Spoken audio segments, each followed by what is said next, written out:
días a todas. Hoy tenemos aquí en este mes de mayo, pues comenzamos una nueva andadura de presentaciones de libros. Tenemos hoy pues, la presentación del libro de 3 autores, más aparte el señor Lara de la universidad, que produce un poco lleva un poco estos temas. Ella es Ana Clara, de la Biblioteca de Huelva, Juan del Valle, alcalde de Paterna, y Antonio Muchón. Son los 3 que publican el libro. Ellos pues, te van a presentar sobre qué es lo que hace, o sea, el trabajo que han tenido en estos libros. El libro ya sabemos que es La pelota está en el tejado, y que el libro sí tiene una pincelada. ¿Y por qué se presenta en San Juan? Pues bueno, porque en el fondo lleva parte de la historia de muchos sanjuaneros que participaron en lo que ellos van a contar. Así que yo os doy las gracias y muchas gracias.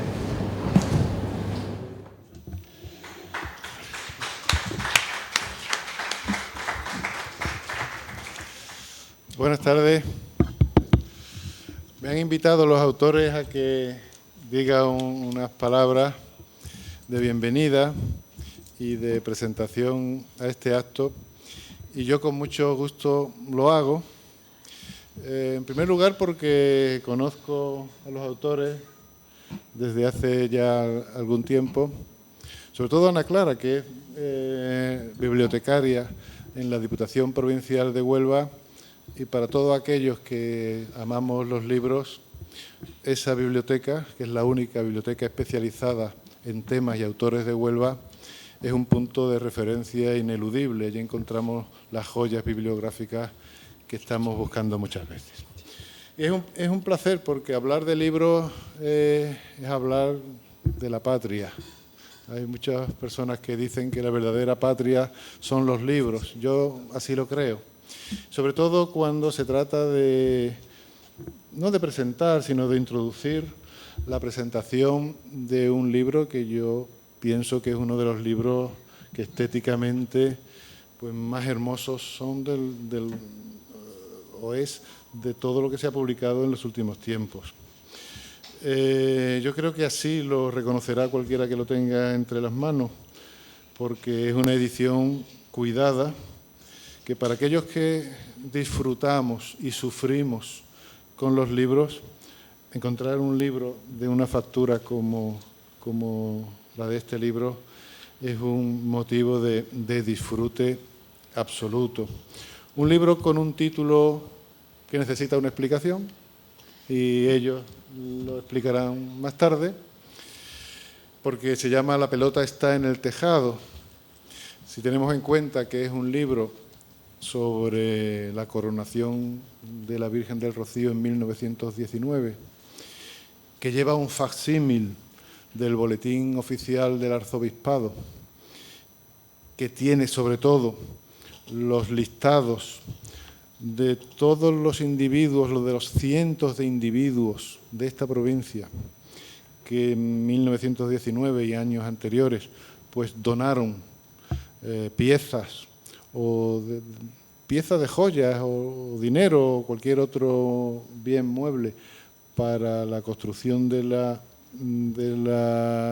corona de la Virgen del Rocío, pues dirán ustedes, ¿y qué tiene que ver La pelota está en el tejado? Qué título tan extraño para un libro que recoge un facsímil de 1919 sobre la Virgen del Rocío.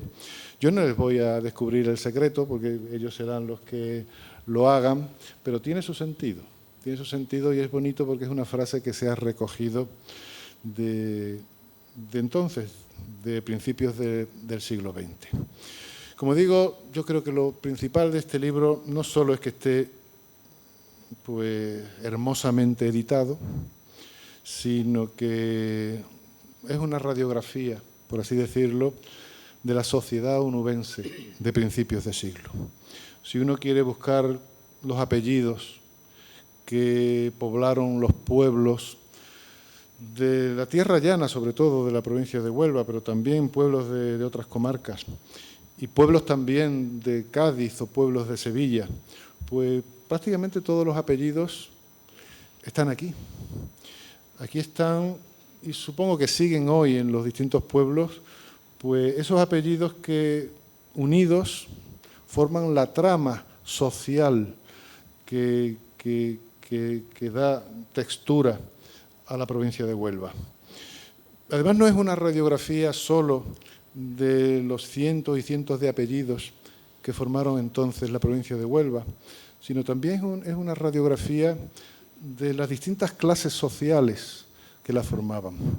Porque a través de las donaciones que se hicieron a la corona de la Virgen del Rocío y que ellos mismos después pues, van a mencionar, pues aquí hay desde grandes aristócratas hasta grandes eclesiásticos, personas de profesiones liberales, pero también hay personas del pueblo llano, campesinos, muchos de ellos, jornaleros, personas anónimas, que a lo mejor no tenían grandes cosas para donar, porque hay quien dona 500 pesetas y hay toreros que donan 500 pesetas, pero hay otros que a lo mejor donan una peseta, o donan unos céntimos, o donan una docena de huevos. Y todo está aquí recogido, porque todos ellos forman parte de la sociedad.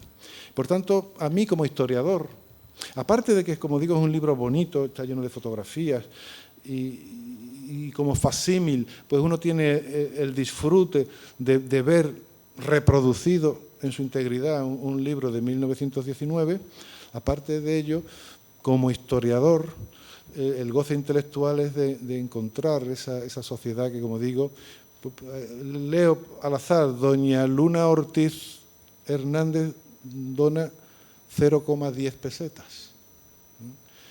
Y hay otros que donan joyas de oro y esmeraldas. Y hay maestras, y ahora lo dirán, no quiero tampoco anticipar nada, hay personas que donan su sueldo entero, de manera anónima. Y hay personas, como estoy leyendo aquí, que donan 2 libras esterlinas, o donan un manto de tisú de plata, o donan un corazón de oro. Es decir, es una multiplicidad de devociones personales y de situaciones sociales que para un historiador es de una riqueza explicativa de nuestro pasado verdaderamente importante. Si además ellos lo hacen con amor, lo hacen con cariño a la historia no solo de la devoción rociera, sino a la historia de Huelva. Creo que, bueno, que estamos de enhorabuena por encontrar aquí ahora un libro pues, de esta factura y de este interés social. Ellos son 3, por tanto van a explicarlo mejor de lo que yo pueda decir ahora. Cada uno ha tenido su faceta a la hora de hacer el libro. El libro original, que es hoy casi un inhallable, que es el Boletín del Arzobispado de Sevilla del año 1919, pues pertenece a Juan del Valle, que es ex alcalde de Paterna, digo lo de ex, porque hoy felizmente está liberado de esas cuestiones. Ana Clara, como bibliotecaria, es la que se ha encargado sobre todo de los aspectos más directamente vinculados a la impresión del libro, y Antonio Minchón está dedicado sobre todo al aspecto fotográfico del libro, que es uno de los valores, como ustedes verán después, uno de los valores pues también pues, más importantes de esta edición. Yo no voy a decir más porque, insisto, ellos van a hablar, ellos tienen mucho que decir, y por tanto simplemente saludar la llegada de este libro, de un libro bien hecho, porque los libros no solo tienen que ser interesantes, tienen que estar bien hechos. La forma y el fondo son 2 caras de la misma moneda. Al menos para mí, es muy difícil leer en un libro mal hecho, porque el disfrute de la lectura no se agota en el texto que contiene, sino se agota, contiene también las formas y las texturas con las que el texto llega a nosotros. Así que saludo, pues alborozado la llegada de este libro. El que lo tenga en las manos encontrará todas estas cosas que estoy diciendo, creo, y doy mi enhorabuena a los 3 autores, a Juan de la Cruz del Valle Bermúdez, a Ana Clara de la Fuente Nogales y a Antonio Minchón Hernández, que son los padres y la madre de la criatura y los que con más derecho pues van a hablarles a ustedes de este resultado que yo creo que ennoblece nuestras bibliotecas de hoy. Muchas gracias.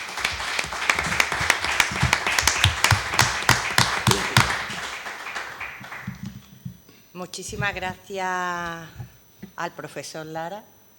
Él es mi bibliófilo de referencia y yo no doy un paso sin que él me supervise todo lo que hago. Así que he de decir, aunque quede un poco pretencioso, que sí está muy bien hecho el libro y muy bien corregido y muy bien avalado por el profesor Lara.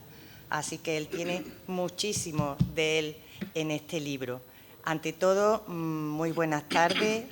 Muchísimas gracias al Ayuntamiento, a Juan Antonio Ruiz, a Antonio García, a la Hermandad del Rocío de San Juan, representado por nuestras compañeras aquí.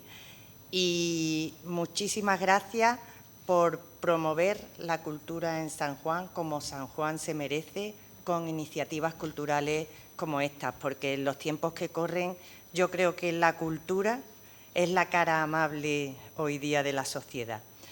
Quería daros también muchísimas gracias al pueblo de San Juan, que está entero aquí representado. No hay persona con la que no haya hablado esta tarde que sus familiares no estén aquí. Lo primero que hago es pedirles el apellido y están aquí representados en una joya avalada por las más insignes autoridades del mundo rociero. Y se lo digo porque está avalado por el obispo de Huelva, don Santiago Gómez Sierra, por el párroco de Almonte, don Francisco Valencia Bando. Todos han aportado su granito de arena y ya verán cómo.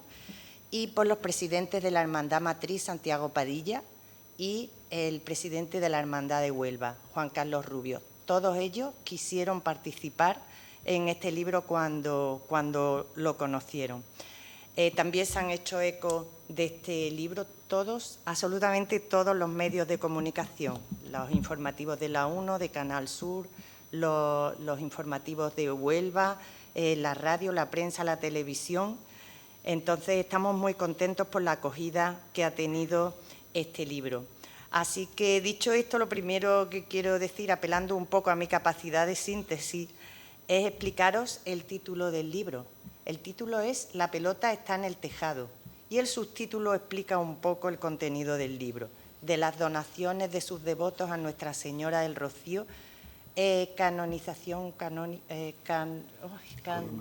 coronación canónica de 1919.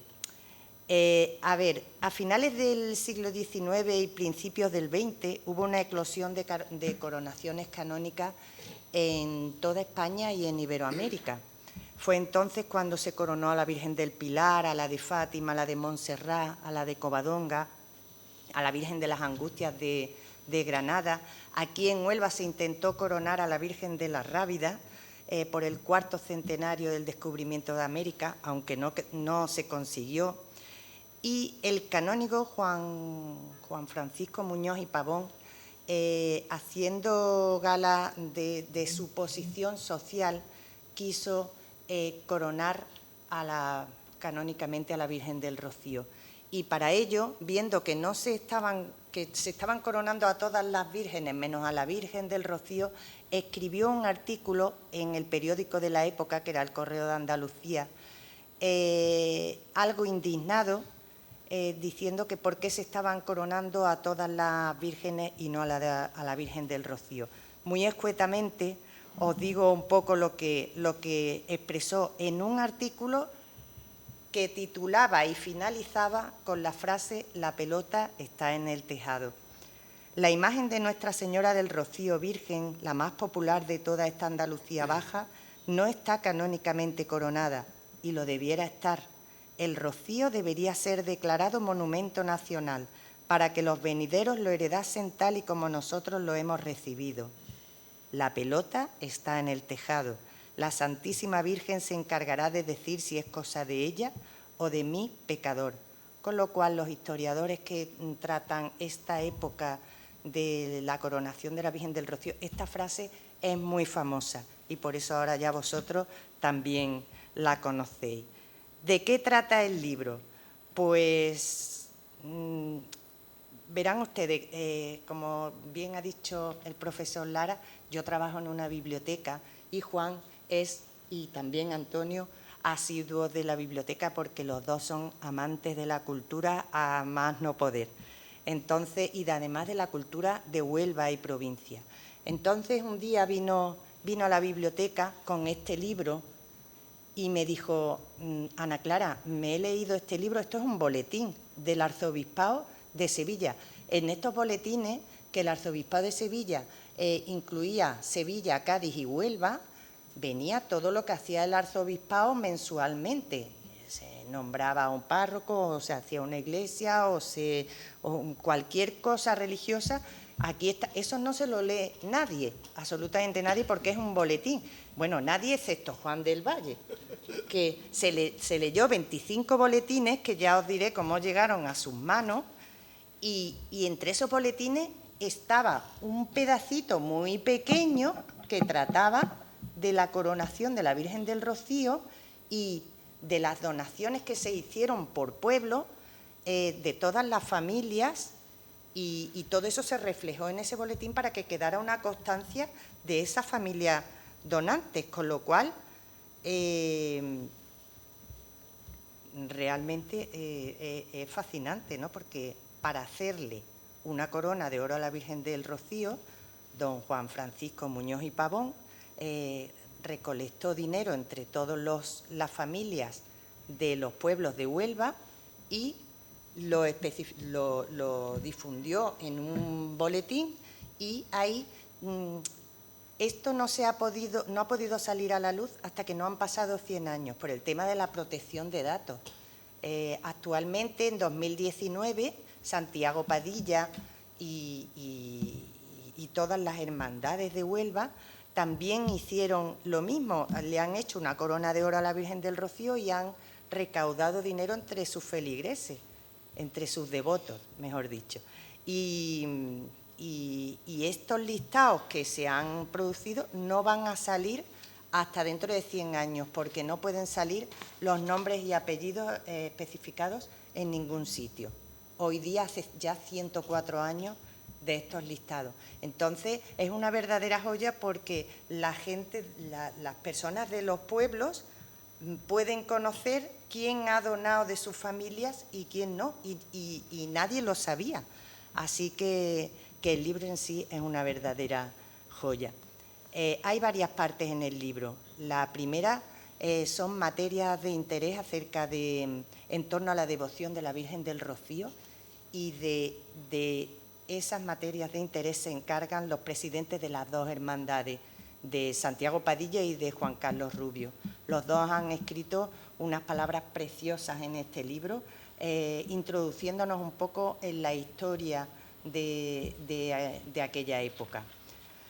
Después, la segunda parte es la historia de la coronación canónica, pero en imágenes. Son imágenes muy curiosas de la época de hace 104 años, y a pie de cada imagen hay varias curiosidades en torno a esa efeméride. Después contiene la edición facsímil del boletín, o sea, todos los listados de todos los pueblos que colaboraron. Vienen, creo que son 13 hermandades, ¿no, Juan? Pero colaboraron muchos más pueblos. Lo que pasa es que como no era tanta cantidad de gente, se recopiló en un listado general. Y aparte está San Juan, está Pilas, están varios pueblos de Sevilla, otros de Cádiz y muchísimos pueblos de Huelva.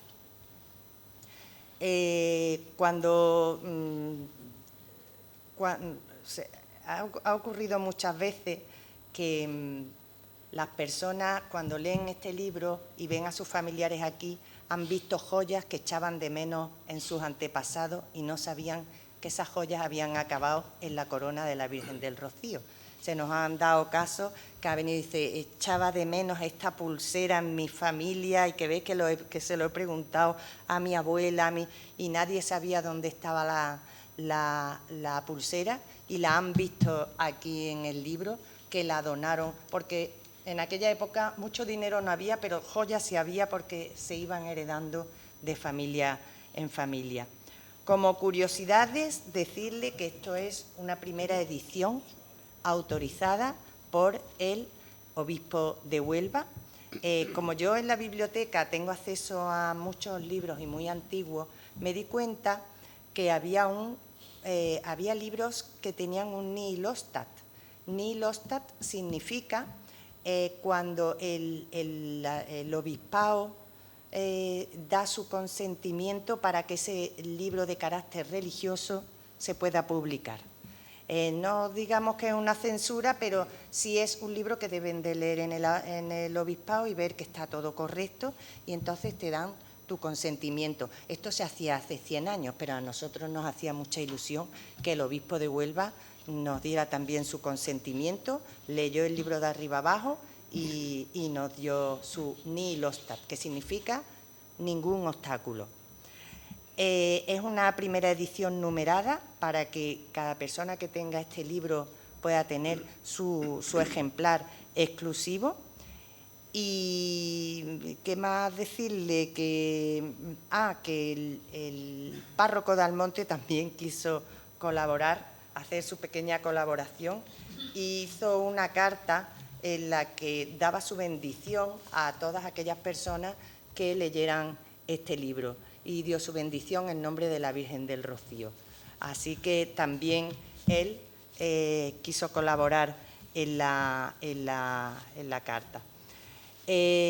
Bueno, otra pequeña curiosidad, no las voy a contar todas porque mis compañeros tienen muchas curiosidades también que contar. Decirles que toda esta efeméride que se lió en el Rocío, porque fue una cosa tremenda, comenzó con un cuento de corte taurina que el párroco de Niebla escribió para presentar a un concurso. Este cuento ganó y en ese cuento, en una parte del cuento que además nosotros hemos conseguido recopilar, este párroco de Niebla, se llamaba El traje de luces, propone que se debería de coronar canónicamente a la Virgen del Rocío y lo especificó en el cuento. Unos años después, Muñoz y Pavón leyó este cuento y como ya les dije anteriormente, utilizando su posición social, movilizó la coronación y bueno, se hizo posible. De hecho, el párroco de Niebla quiso decirles que, bueno, que fue una idea suya y él estuvo invitado en la coronación junto con todas las autoridades.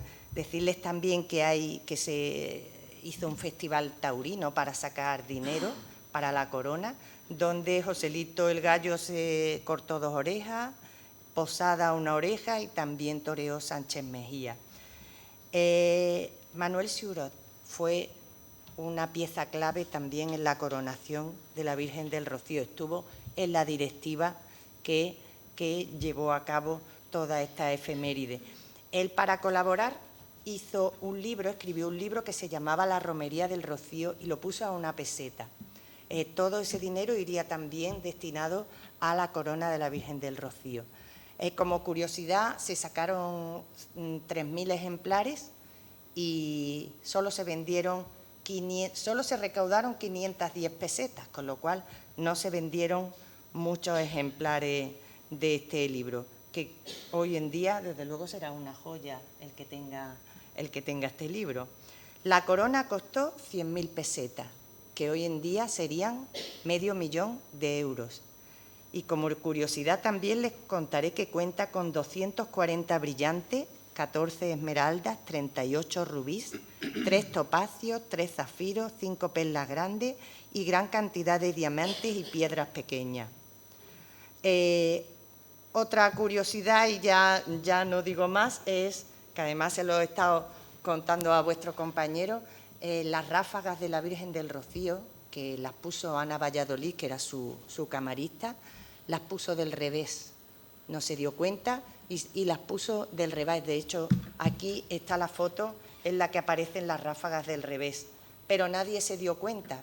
Y no se dieron cuenta hasta pasados 30 años que le cambiaron las ráfagas a la Virgen y se dieron cuenta que las ráfagas estaban pues del revés. Está aquí una foto.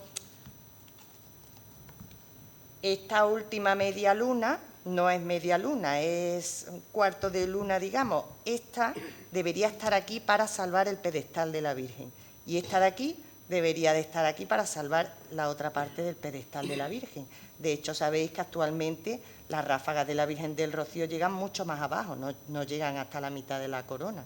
Y así estuvieron durante 30 años hasta que se volvieron a cambiar las ráfagas de la Virgen del Rocío. Le voy a decir los pueblos que participaron, porque muchas veces, aunque sois de San Juan, yo sé que hay muchas familias que son también de otros pueblos, y para que sepáis que estamos estos familiares vuestros en estos pueblos. Almonte, Huelva, Bonares, Galaroza, Moguer, Niebla, La Palma, San Juan del Puerto, Villamanrique, Trigueros, Aznalcázar, Benacazón, Bollullos de la Mitación, Coria del Río, Herrera, Pilas, Umbrete, Triana y Sanlúcar de Barrameda, así como muchas personas de diferentes instituciones y lugares. Antes de daros la relación de apellidos de sanjuaneros, le diré que la forma de adquirir este libro nos quedan, me parece que de 500 ejemplares que hemos sacado, nos quedan 20 o 30 ejemplares solamente, que o los vendemos nosotros o están en las principales librerías de Huelva o en Amazon. Pero ya les digo que nos quedan muy pocos, o a través del correo. La pelota está en el tejado 1 porque es la primera edición. La pelota está en el tejado 1@gmail.com y cuesta 23 €. Os digo los apellidos sanjuaneros por si os veis identificados en alguno de ellos. Os diré que la Hermandad del Rocío donó 25 pesetas, que entonces era un dineral. Y los apellidos son Arrayoles, Vázquez, Esquiloz, Robles, Cambra, Riera, Romero, Rebollo, Cruzado, Martín, Bueno, Espinosa, Hernández Pinzón, Rañón, Márquez, Mora, Toscano, Cruzado, Tirado, Quintero, Sosa, Morales, Méndez, Marín, Barón, Araujo, Prieto, Toro, Domínguez, Ugalde, Muñoz, Osuna de Olarrieta, Suárez García, Domínguez, Fernández de la Cotera, Sotomayor León, Romero, Tallafer, Sayago, Contreras, Aquino, Mendo, Cuevas, Román, Villegas y Gil. También decirles que me los he leído todos y además estos apellidos se repiten muchísimo a lo largo del listado porque donan muchas personas de la misma familia. Toscanos hay una barbaridad, hay de muchos estos. Como dice el periodista Bernardo Romero en un maravilloso artículo que nos dedicó en el Huelva Información, la pelota al final caería sobre el lado de la Virgen del Rocío, teniendo como recompensa la joya que ilustra esta edición. Y nada, yo simplemente ya para terminar le preguntaría a los representantes del ayuntamiento cuántas personas ancianas hay en este pueblo y les invitaría a que tuvieran cada uno de ellos un ejemplar de la pelota está en el tejado, porque son las personas que están más allegadas a estos antepasados. Y les animaría a que estas personas mayores, porque van a conocer absolutamente a todos, a la mayoría de las personas. Así que nada, yo ya solo me queda pasar el testigo a Antonio Minchón, al fotógrafo, y bueno, también ha tenido muchísimo que ver en toda la edición, y que viva la Virgen del Rocío.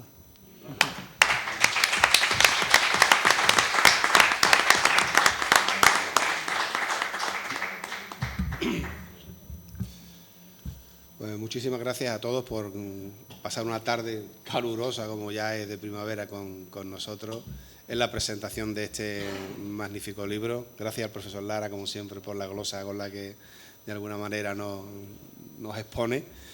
Y, por supuesto, a todos vosotros por vuestra asistencia. Verás, mira, voy a volver un poquito a la diapositiva de antes, donde aparece el cuento andaluz, porque la historia se retrae en el tiempo bastante más de lo que nos parece, ¿no? Si bien es verdad que los inicios ya serios y formales son del año 1918 y la coronación posterior en 1919, el traje de luces, presentado por Cristóbal Jurado, que fue párroco de Niebla entre los años 1889 y 1936, aparece en 1915. Este esperpento, como lo define este tipo de literatura de la época, lo presenta un concurso en Lérida que gana y se publica en aquella época, en 1916, ¿vale? En sus páginas, como decía Ana, es donde se refleja por primera vez esa necesidad o ese intento de promover la coronación canónica de la Virgen del Rocío, ¿no?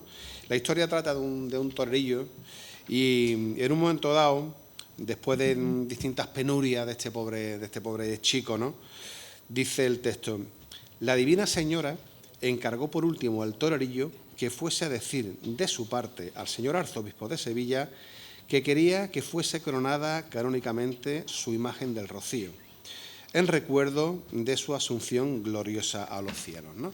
Estamos hablando de 4 años antes de la propia coronación. Tal es el caso y tal es la rivalidad que se produce entre Cristóbal Jurado y Juan Francisco Muñoz y Pavón, que el 28 de mayo de 1918, en el diario La Provincia, Cristóbal Jurado le contesta a esa carta de la pelota está en el tejado, ¿no? Y le dice: muy ilustre señor, al leer su artículo La pelota en el tejado, inserto en el Correo de Andalucía del 25 de mayo próximo pasado, me alegré porque coincida usted conmigo en que debe ser coronada canónicamente la popularísima imagen de la Virgen del Rocío, célebre en el condado de Niebla, ¿no? Y aunque él luego continúa la carta diciendo que no era de Huelva ni de Sevilla, sino que era de Córdoba y que, bueno, pues es uno de los realmente promotores, no en la sombra, pero sí el germen que dio lugar a todo el acontecimiento que relatamos aquí en el libro, ¿no? Verán, para nosotros la publicación de este libro realmente supuso la puesta en valor de la serie de personas que en él aparecen, ¿no? Quisimos que esto fuera de alguna forma un homenaje a todas aquellas personas que en su fe aportaron dinero, joyas, enseres para conseguir el objetivo de la corona que se deposita sobre la cabeza de la Virgen, ¿no? Como en todo, hizo falta que hubiera un grupo de gente, las ha nombrado Ana en su mayoría, Juan Francisco Muñoz y Pavón, Manuel Sirot, Ignacio de Cepeda, el vizconde de La Palma, y Ana Valladolid, que configuran lo que se denominó en su momento la Junta de Caballeros y la Junta de Señoras, que fueron las encargadas de organizar todo el elemento de las donaciones y de la promoción de la misma, ¿no? Es verdad que tras ello toda una legión de fieles aportaron, como se ve, lo que tuvo, lo que pudo, lo que quiso para conseguir el fin, ¿no?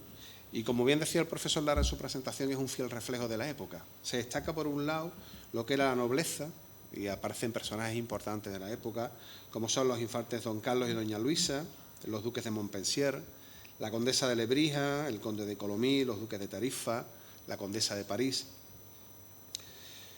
Aparece el clero, pero el clero en sus más altas instancias, con la presencia en sus donativos de los obispos de Lisboa, de Málaga, de Olimpia, Salamanca, Barcelona, Córdoba, Jaén, Palencia, Sion, Cádiz, Ciudad Real, Vitoria, Madrid, Alcalá y otros muchos más que vienen, digamos, en esta lista.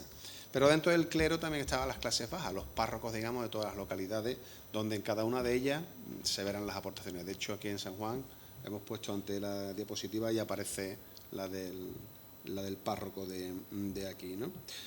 Y luego está fundamentalmente el grueso de las donaciones, que son las de los ciudadanos, con dos cuestiones muy significativas: las de los donantes, en las que deciden poner su nombre, su apellido y hacer constar que han participado y han colaborado en la donación, Pero a mí quien más me gusta y quien más me sorprende de alguna manera es la de los donantes anónimos. Hay alguien que se define como don nadie, así, don nadie, aporta 5 pesetas, una señora piadosa, una devota. En este tipo de denominaciones nos encontramos muchas curiosidades, ¿no? Este don nadie aporta 5 pesetas, la señora piadosa aporta 200, y hay alguien que se define como un obrero que entrega seguramente el jornal del día, que era 1 peseta. Pues para una familia, evidentemente, con un jornal de 1 peseta, pues suponía desde luego un verdadero esfuerzo, ¿no? Y luego hay una cuarta parte, digamos, de la sociedad que también se refleja muy singularmente, como son las instituciones. Y dentro de las instituciones están las que son de corte religiosa, hay muchas órdenes religiosas que participan de distinta manera, inclusive también las hermandades rocieras, la Hermandad del Rocío de San Juan participó en este caso en las donaciones, y otras instituciones ya de corte civil, como pueden ser la Diputación de Huelva, que donó 494 pesetas, es una de las donaciones más altas que se producen. El propio presidente de la corporación, Juan García Pichardo, colaboró con 200 pesetas. Y ya os digo, la hermandad, por ejemplo, de Huelva participó, la hermandad de San Juan participó, cada una en función de sus capacidades con distintas cuantías, ¿no? En definitiva, lo que hemos pretendido de alguna forma es que este libro y su lectura, sobre todo, descubra la fe y la devoción de un pueblo a la Reina de las Marismas. Nada más. Muchas gracias.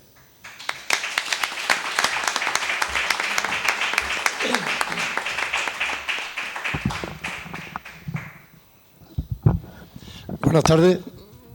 Estoy un poco ronco, pero vamos, yo creo que se me entenderá bien. Señora Lara, muchísimas gracias. Señores concejales, muchísimas gracias. Y a todos ustedes. Y a la Hermandad de Rocío traerle un saludo de los rocieros de Paterna, que ya pronto nos vamos a ver en la marisma. Por parte de la explicación que ha dado Ana Clara y Antonio, este libro se produce porque muchas veces las ocasiones, las oportunidades surgen, y por eso surgen algunos acontecimientos. Cuando yo estaba de alcalde en Paterna, nosotros colaborábamos mucho con la Iglesia y con todas las entidades que hay allí, que no podía hacer de otra manera. Y un día pues me llamó el cura y me dijo: Juan, déjame unos cuantos de hombres que vamos a limpiar un sobrado. Yo cuando he dicho por ahí alguna vez sobrado, alguna gente se han quedado el sobrado en Paterna, el sobrado, igual que aquí en San Juan, creo. Le mando a los hombres a hacer limpieza y me he encargado, me dice: Juan, ven para acá. Yo soy un enamorado de la historia y de la arqueología y de todas las cosas viejas que haya por ahí. Había tirado 22 libros como este, de 1900, 1800, 1600, 1700, con Pier Donato, un San Francisco que Sagrario tiene que saber que está en la iglesia, porque lo he vuelto a donar otra vez, lo restauré y lo he vuelto a donar, de madera policromada, un San Bartolomé así de harto, una Inmaculada. Yo qué sé, cuando yo vi aquella montonera allí para tirarla, le digo a mi encargado: al coche, y lo recuperé.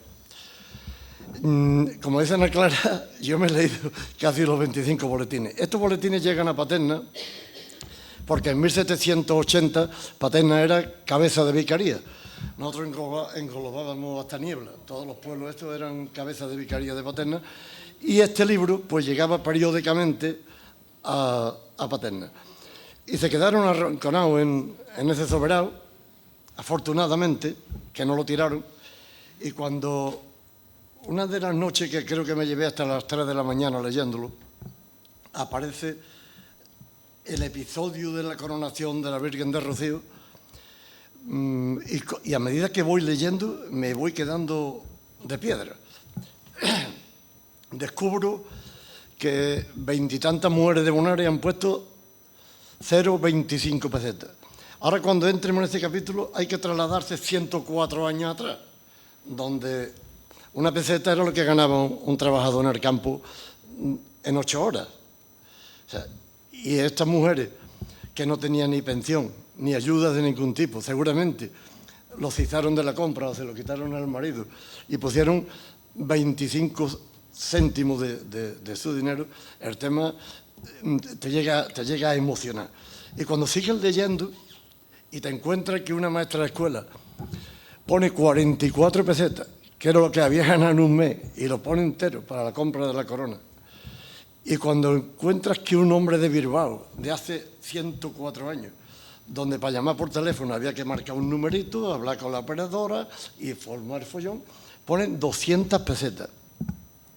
Y sigue entrando en ese tema y te encuentras que Juan Belmonte pone 500 pesetas. Y te encuentras con curiosidades como que Triana solamente ponen dinero hombres, no pone ni una mujer. Todos hombres ponen dinero.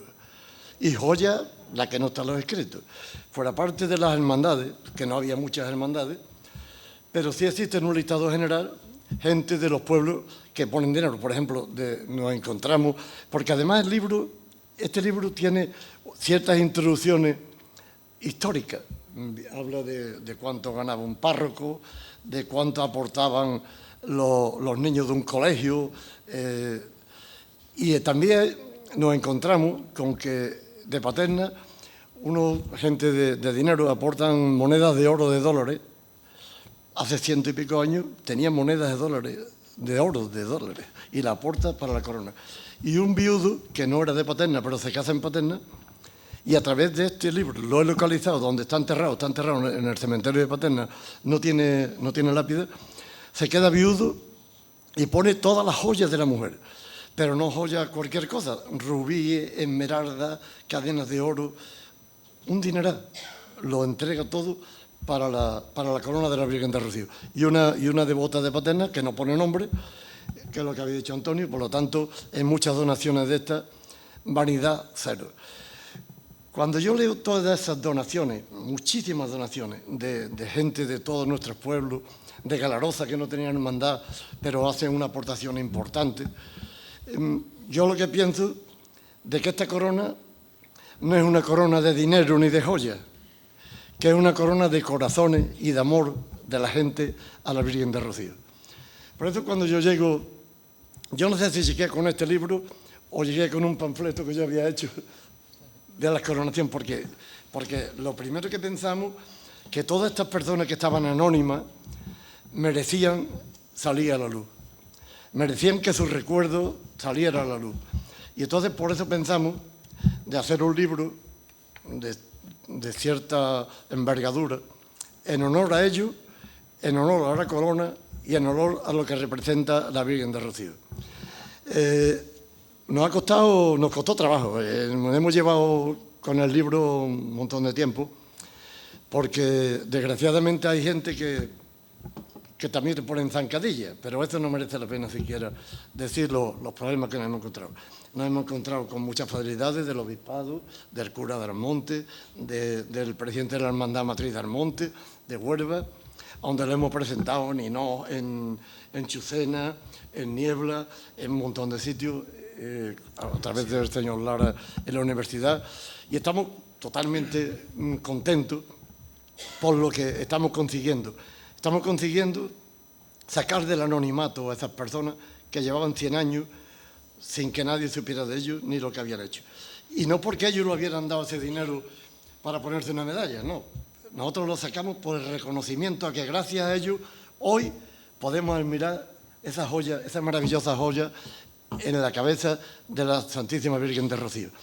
Y una de las cosas que nos hemos encontrado curiosas, que cuando, al parecer este es el único libro que queda intacto, es una pena, pero bueno, llegamos a los dos obispados de Sevilla, registramos en el archivo, nos permitieron entrar, y cuando llegamos a él nos encontramos que todas las hojas de la coronación han sido arrancadas.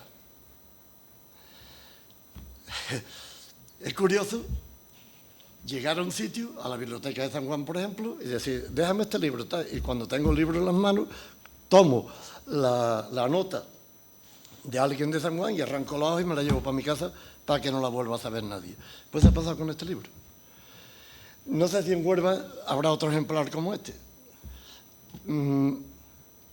Es una pena que ejemplares como estos, y es lo que hemos comentado antes, cuando hemos estado investigando en muchos sitios para llegar a esta conclusión, nos hemos visto con documentos antiguos de 1300 casi metidos en un cajón, arrugados. Y a lo que nos gusta la historia y a lo que nos gusta estas cosas, nos da una pena tremenda, porque al fin y al cabo es el retrato que estamos dando de la provincia de Huelva, el que se nos deje en el olvido cosas tan importantes como tenemos. Por eso cuando lo descubrimos nos llenamos de satisfacción. Y después a lo largo de esto pues hemos tenido una enorme satisfacción. Hemos tenido esto, que es un escudo, un sello emitido por la Oficina de Correo de Huelva, donde para nosotros es una enorme satisfacción que los tres figuremos en un sello de España. Nuestro nombre y en la corona de la Virgen del Rocío figura desde hace 2 meses en un sello de España. Enorme satisfacción que nos ha producido ese tema y ese trabajo. Y el que hemos estado viendo y entrando en contacto con la gente, como dice Ana Clara y Antonio, enseñándole sus nombres y apellidos que figuraban ahí, pues ya se puede usted imaginar. Yo muchas veces cuando tengo la oportunidad hablo de la responsabilidad que tenemos cualquier ciudadano de preservar nuestra riqueza histórica y patrimonial. Y es una pena muchas veces andar por ahí y ver cómo están nuestros monumentos, nuestra historia.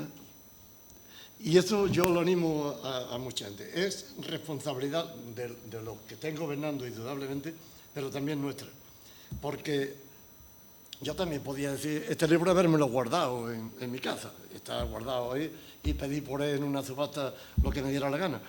Pero no creo que ese sea el camino. Este libro no puede estar en manos de un particular. Este libro y muchos como este tienen que estar en manos de sitios donde cualquiera que quiera estudiar la historia, que quiera estudiar acontecimientos como este, lo pueda tener a la mano. Pero también con cuidado de que no vaya a venir alguien y lo arranque. Y tenemos noticias de un periodista importante que escribió mucho, murió, y cuando entraron en su casa, había muerto solo, pues tenía un tomo de papel de esta manera y otro tomo de papel de esta manera en un pasillo, y ahí estaban todas las hojas arrancadas que había arrancado a lo largo de su vida. Eso es una verdadera pena. Ahora está en un sitio, está amontonado, se quieren clasificar, pero esas cosas no pueden pasar. Por eso estos libros y estos documentos tienen que estar en sitios donde la gente que le interese puedan verlo. Así que yo termino diciendo viva la Virgen del Rocío y agradeciendo vuestra presencia.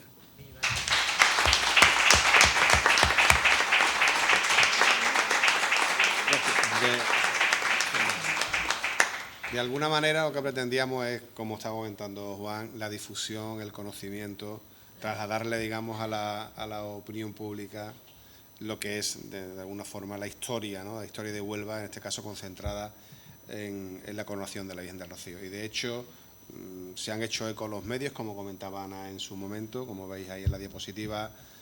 Televisión Española fue el primero que sacó con semejante foto del libro en portada en las noticias de Andalucía, a un tiempo atrás.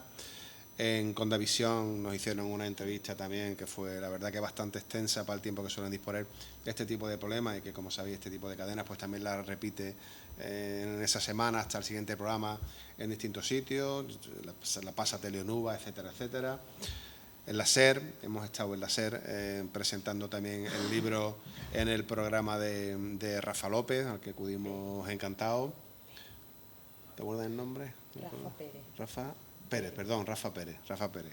Rafa López es el de Onda Cero, con el que estamos citados para el viernes 17, allí en el Rocío, también entrevistarnos. Rafa Pérez es el de la radio, el de la barbita que veis en la imagen, el de la editorial Niebla. Y en esta semana pasada, lo último ha sido Canal Sur, que nos hizo también una entrevista delante del monumento a la Virgen del Rocío en la Plaza del Punto, en Huelva, quien ha emitido pues el libro en cuestión, ¿no? No sé si otros libros o no tendrán, quizá el profesor Lara, que de esto publica mucho más y sabe mucho más. Difundido como este, no conozco. No conocerá quizás otro, ¿no? Que ha tenido una difusión por ser un estudio histórico y contextual en lo que es la Virgen del Rocío, que ya sabemos de alguna forma el peso que tiene, ¿no? Pero que da a entender también de alguna forma la aceptación que ha tenido el libro en los medios de comunicación, en la sociedad en general, ¿no? Correo, como comentaba Juan, nos invitó a que presentáramos el libro en sus instalaciones y nos homenajeó con el sello. Como dice, pues fue un tremendo orgullo, de alguna manera, verse reflejado a quien además le gusta la historia, le suele gustar la numismática, la filatelia y nos gusta casi de todo, y verse reflejado de esta manera, pues una verdadera satisfacción, ¿no? Así que muchísimas gracias a San Juan de Puerto por habernos invitado a estar aquí con ¿Alguien quiere nosotros. preguntar algo? Y abierto un turno de preguntas por si alguien quiere satisfacer su curiosidad con respecto a algún tema. Muchas gracias.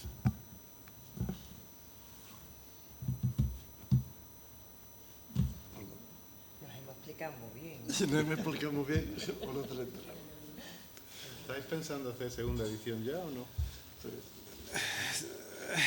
Ahí estamos porque bien lo sabes, esto da muchísimo trabajo, mucho trabajo, y además el hecho en sí de autoeditarlo, promocionarlo, venderlo y demás, pues también supone muchísimo esfuerzo.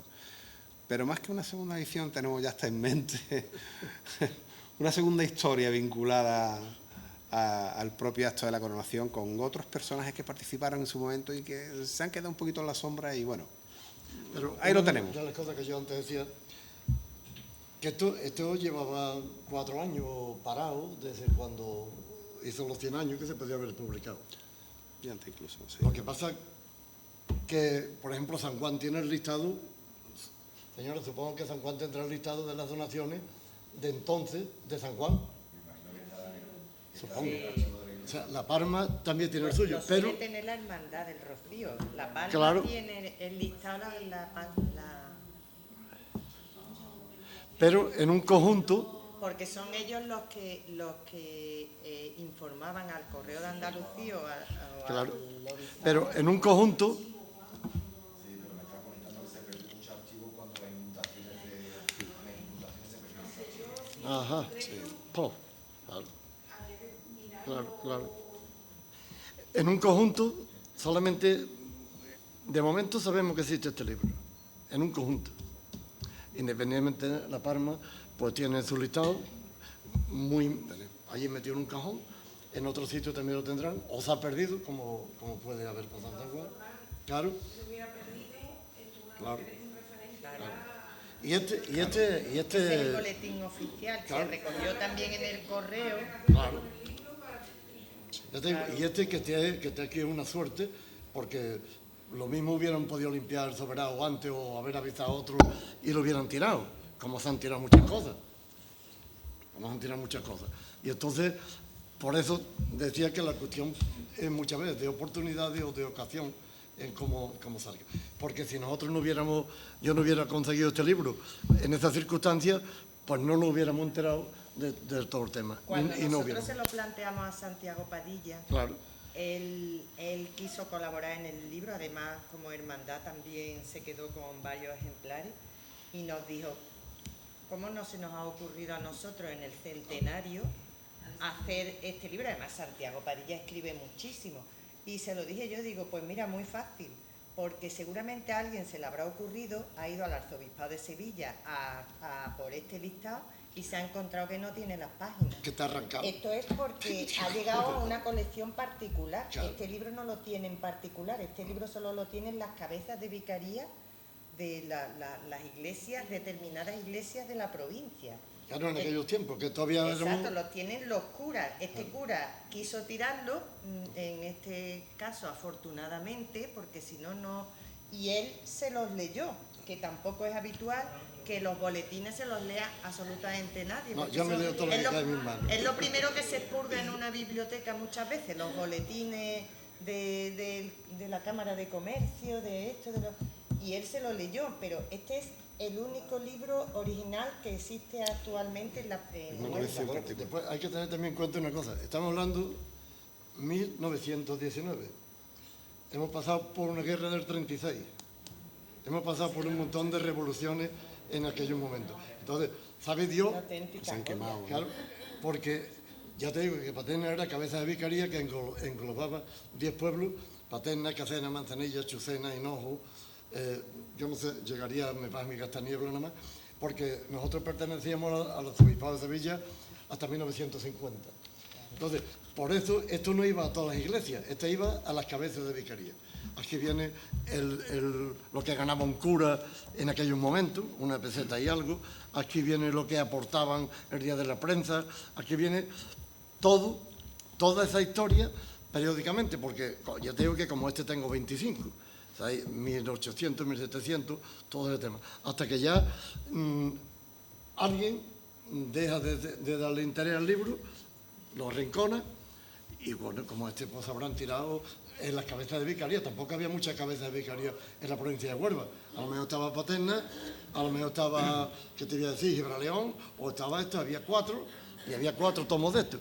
Y han pasado 104 años con una revolución dentro de lo que supone las iglesias, y este libro, pues posiblemente, por eso no había conocimiento de todas las donaciones en un conjunto. A lo mejor vamos a Niebla y saca las donaciones, y te saca un listado y te dicen, bueno, 200 donaciones, pero no estaban todas en el conjunto. Y esta ha sido la ventaja nuestra. Y hace 5 años no se hubiera podido editar, porque claro, todavía no habían pasado los 100 años de... ¿El boletín que Juan anual? No. Sí, son anuales. O sea, los tomos suelen ser anuales, pero tienen por sí, semana o por anual. quincena Este es anual. cualquier noticia se agrupaba. Este es 1919, 1918, 1917, 1700, tengo algunos, que es curioso. De hecho, el boletín, perdóname, Juan, el boletín es un auténtico caos. Un caos absoluto, la verdad, porque pasa de una fecha a la anterior, luego otra posterior, luego otra anterior, confunden el tomo 63 con el 62 y hay muchos errores tipográficos, vamos a decir, durante el mismo. De hecho, y como curiosidad, que no lo hemos comentado anteriormente, nosotros publicamos 2 boletines. Un boletín inicial, donde venía una serie de donaciones, y un segundo boletín donde se actualizan todas las donaciones, y lo dejamos un poco al albur del lector para que busque y distinga qué había en uno y qué aparece en otro. Porque, bueno, en un lado puede poner 50 y en otro 45. No sabemos esas 5 dónde fueron, ¿no? Cambian las donaciones. Entonces, de un... dejamos eso, digamos, de curiosidad para que cada uno busque y se ilustre e investigue como sea, ¿no? Y por último, podemos aprovechar también un poco la situación en la época en la que lo presentamos, y aprovechamos que lanzamos la impresión el 22 de octubre del año pasado, que coincide con la festividad de Juan Pablo II, que, como sabéis, se cumplió en 2023 30 años desde su visita al Santuario del Rocío. Entonces, pues, otra de las curiosidades, digamos, esas casualidades buscadas que quisimos tener también de cara a la publicación del libro, ¿no? Con toda esa, digamos, participación del obispado, el Nilosta, y con la carta del cura, del párroco de Almonte.